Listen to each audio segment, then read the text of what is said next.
Okay, I'm having a wonderful privilege to proofread a book that Venerable Children's working on, and in doing it, of course, as usual with any of her teachings, writings, I'm learning and relearning quite a number of things. And this book involves the 37 practices of Bodhisattvas.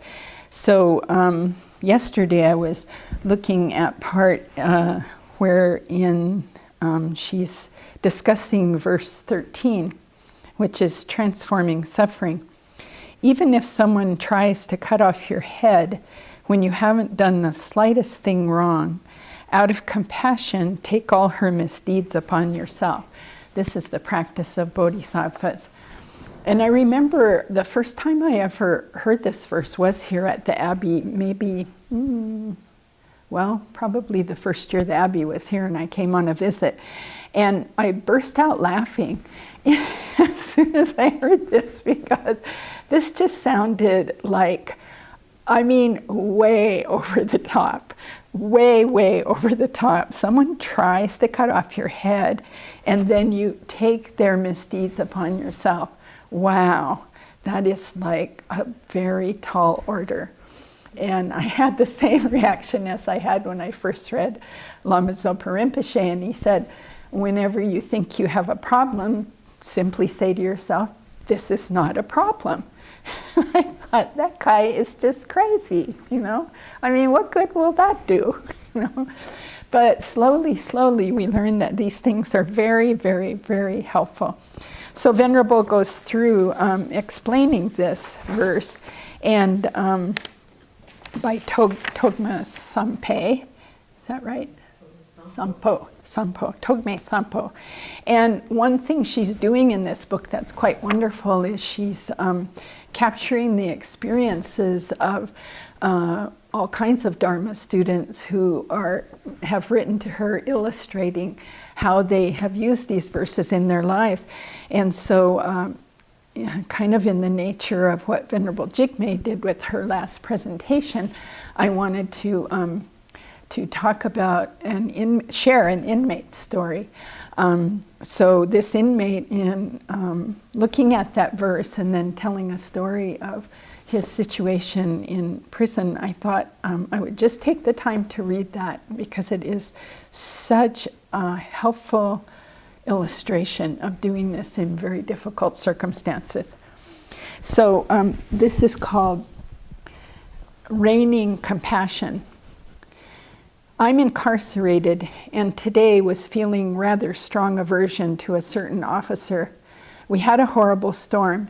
It was raining and the wind gusts were up to 50 miles an hour. I had to go outside to turn in my college books, which left me out in the rain at 8:45 a.m. The next regular unlock, the time when we can move about and I could go inside, wasn't until 10 a.m. I asked the building control officer to let me in according to my dukat, a pass I had to turn in my books. He came to the window and said to me, what kind of dukat? When I told him it was for turning in my books, he said, come back at 10 a.m. This meant I would be out in the rain and wind for an hour plus. Over the course of an hour, many inmates went in and out with this officer. Clearly, he was letting in and out only those he wanted to. At one point, he even let out and back in my cellmate. He made sure to only let him in, although he had only to press the same buttons to let us both in. So I stood out there, feeling the rain soak through my many layers of clothes. I tried to maintain peace of mind. I thought about all the animals who had no warm clothing, blankets, or cups of coffee. As I felt the wind against my wet face, I told myself, this isn't personal. The officer's response says more about him than about me. The experience was a reminder that at times I had refused someone else's comforts. At 9:50 a.m., the power went out, and he had to let the 8 to 10 people who weren't worthy back in. That's how I felt, unworthy of a little compassion. Now it's 4:50 in the afternoon, and my clothes are hanging on makeshift hooks and are still wet.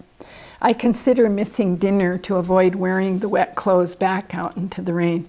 Truthfully, I'm still not feeling equanimity. But at the same time, I realize a few things. One, it isn't bringing me peace to hold on to my anger. Two, I'm pretty sure that officer isn't thinking about me out in the rain. And three, it does no good for anyone to fight dependent arising and emptiness. While this letter hasn't been helpful in terms of explaining equanimity, it is helping me to see how hooked I am still on this morning's events. Why do we hold on to our labels of friend, enemy, and stranger? Does holding on to the officer as an enemy perpetuate behavior on his part towards me? Does it predispose me to expect negative responses from him in the future? This touches on the need to go beyond hope and fear and to just let each moment be as it is. And yet, I suppose what I feel is attachment to a victim stance. Poor me. But wait, I have Buddha nature. So maybe what I really have is a mistaken identity. Then I realize this is all conceptual stuff that keeps me attached to the past. I breathe in, breathe out, and let it all go. So there you go. Can we do this as well as that wonderful inmate practitioner did?